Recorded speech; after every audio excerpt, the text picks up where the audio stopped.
volies que si fos? La Tiana. Aquesta, sí, la Tiana. Llavors, aquesta, que és la seva amiga, li ha de preparar un pastís. L'agafem i ara anem a dalt. Jo tinc una idea per jugar, vale? Quina idea tens? Pensa una idea. Podríem jugar a nines. Sí, a nines. Mira, noies, tinc una idea. Podem fer un dibuix, vale? Ara anem a baix, a davant de la porta.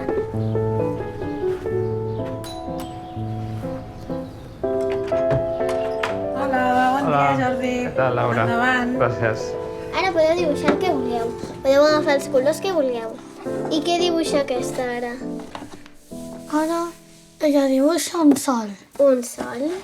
La Júlia té 9 anys, té autisme i és una nena molt riallera, que et mira als ulls molt directament i que li agraden els contes que surtin lleons.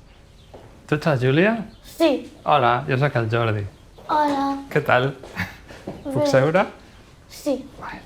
Al conèixer la Júlia m'he adonat de que l'autisme és una cosa molt més oberta, molt més interactiva i molt més participativa del que ens pensem.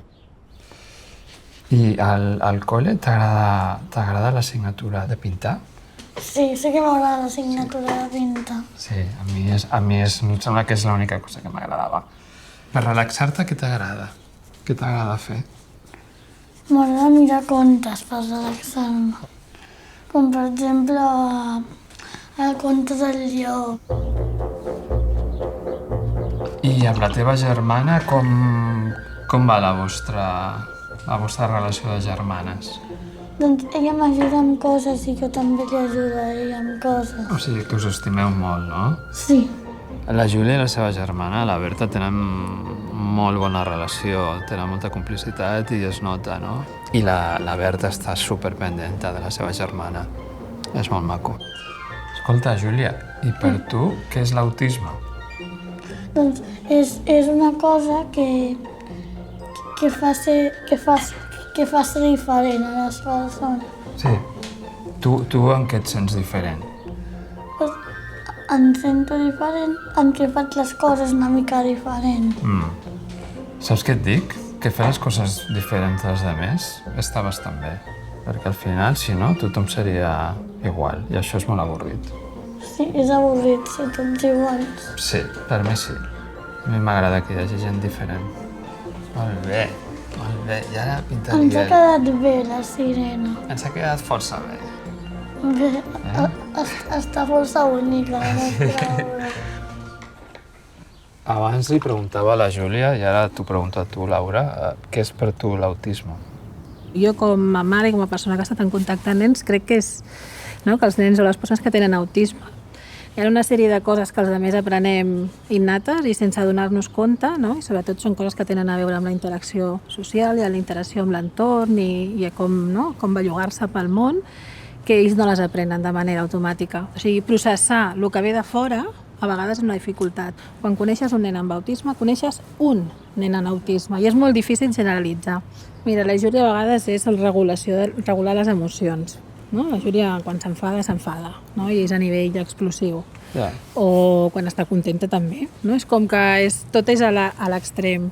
Ella a nivell motriu també hi ha coses que li costen més que als altres nens, no? Per anar en bicicleta doncs ens costa més. A nivell de sensibilitat auditiva, no? La Júlia passa una moto pel carrer i s'espanta i es tapa petardos, no? La rebella de Sant Joan és un martiri.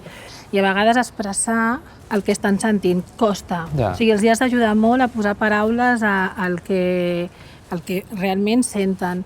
Veig que amb la seva germana té molt bona relació, no?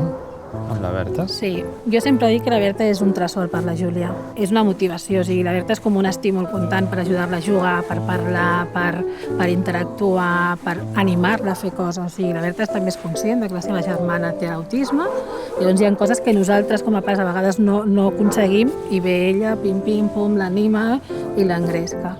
Com creus que viu ella el fet de tenir autisme?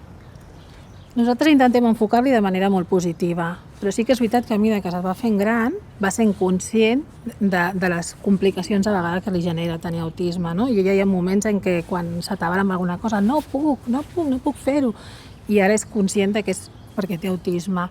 Per altra banda, com que li fem tot en positiu i per animar-la, motivar-la, doncs a vegades al contrari, és que jo com que tinc autisme tinc molta memòria, jo com que tinc autisme, no? Llavors jo crec que hi ha moments en què molt bé, perquè ja està contenta, ja està animada i és com que en positiu, però en algun moment donat hi ha aquest punt de donar-se compte que realment per ella li genera unes dificultats i que hi ha coses, no?, que els altres fan i que ella no pot. Quanta feina. Sí. A nivell de les coses que va aconseguint ella, jo sempre dic, tenen com un àngel. No tot és de color de rosa, evidentment, però jo crec que un cop ho assimiles i entens el que com a família, doncs en positiu i cap endavant, jo sempre ho dic, cap endavant, cap endavant.